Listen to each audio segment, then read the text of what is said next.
మధ్య ఒక female actor ట్విట్టర్లో తన ఫోటో పెడితే కింద ఎవరో కామెంట్ రాశారు.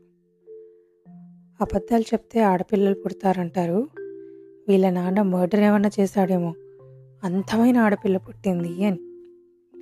అది చదివి నీ సెన్స్ ఆఫ్ హ్యూమర్ తగలయ్యా అని అనుకున్నాను నేను. కానీ తర్వాత అనిపించింది, ఈ సామెత ఉందే అబద్ధాలు చెప్తే ఆడపిల్ల పుడుతుంది అని, ఇది మనం కూడా ఏదో ఒక సందర్భంలో ఎవరినో ఒకరిని ఆట పట్టించడానికి వాడే ఉంటాం కదా. సరే, అప్పుడంటే ఏదో తెలిసి తెలియని వయసు, అందరూ వాడుతున్నారు కదా అని ఏమీ ఆలోచించకుండా మనం కూడా వాడేసి ఉంటాం. కానీ ఇప్పుడు కొంచెం వయసు వచ్చాక ఎవరన్నా ఈ మాట అంటే మాత్రం భలే మండుకొస్తుంది నాకు. అంటే ఏంటి? అబద్ధాలు చెప్పడం తప్పు కాబట్టి, తప్పు చేస్తే శిక్ష పడుతుంది కాబట్టి ఆ తల్లిదండ్రులకి శిక్షగా ఆడపిల్ల పుట్టిందనా వాళ్ళ ఉద్దేశం? ఎంత అన్యాయం ఇది! ఒకవైపేమో స్త్రీ రూపమైన లక్ష్మీదేవి ఇంటికి రావాలని తెగ పూజలు చేస్తారు, మళ్ళీ అదే ఇంట్లో ఆడపిల్ల పుడితే విలవిలలాడిపోతారు. ఇదెక్కడి ద్వంద్వ వైఖరో నాకు అర్థం కాదు. సరే, ఈ సామెత పుట్టుపూర్వత్రాలు ఏంటబ్బా, అసలు ఇంటర్నెట్ ప్రపంచంలో జనాలు ఏమనుకుంటున్నారో అని అలా వెళ్ళి ఒక లుక్ వేస్తే అక్కడ కొందరు రాస్తారు, ఆడపిల్ల పుట్టినప్పటి నుంచి చదువని, బట్టలని, నగలని, ఓనీ ఫంక్షన్ అని, సమర్థ ఫంక్షన్ అని, పెళ్ళని, కట్నమని, శ్రీమంతమని, పురుడని, ఇలా అన్ని ఖర్చు మీద ఖర్చులే.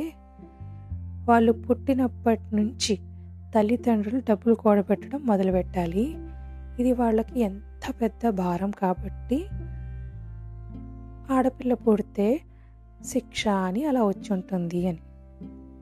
పైగా రాస్తారు, అబ్బాయి పుట్టాడనుకో పెద్ద ఖర్చు ఉండదు, పైగా పెద్దయ్యాక సంపాదించి తల్లిదండ్రులను పోషిస్తాడు, పెళ్లి చేసుకొని కట్నం తెస్తాడు, వృద్ధాప్యంలో చూసుకుంటాడు, పున్నామ నరకం నుంచి తప్పిస్తాడు. కాబట్టి మగపిల్లవాడు వరం, ఆడపిల్ల శాపం అన్న ఉద్దేశం అని మీనింగ్ వచ్చేలాగా రాశారు అక్కడ.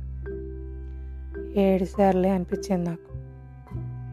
ఒకప్పుడు అలా ఆలోచించేవాళ్ళేమో, కానీ ఈ రోజుల్లో కూడా ఇలా ఆలోచించే వాళ్ళు ఉన్నారా అని ఆశ్చర్యం వేసింది నాకు. ఈ ఆలోచన ధోరణి మారాలి.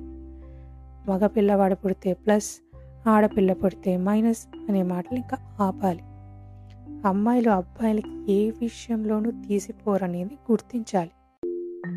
ఈ ఆలోచన ధోరణి మారలేదనుకో ఒళ్ళు మండి కొత్త సామెత సృష్టించాల్సి వస్తుంది. అదేంటంటే, అబద్ధాలు చెప్తే ఆడపిల్లలు పుడితే, మోసాలు చేస్తే మగపిల్లలు పుడతారు అని. ఇది ఎంతమంది స్వీకరిస్తారో చూద్దాం. సెలవు మరి.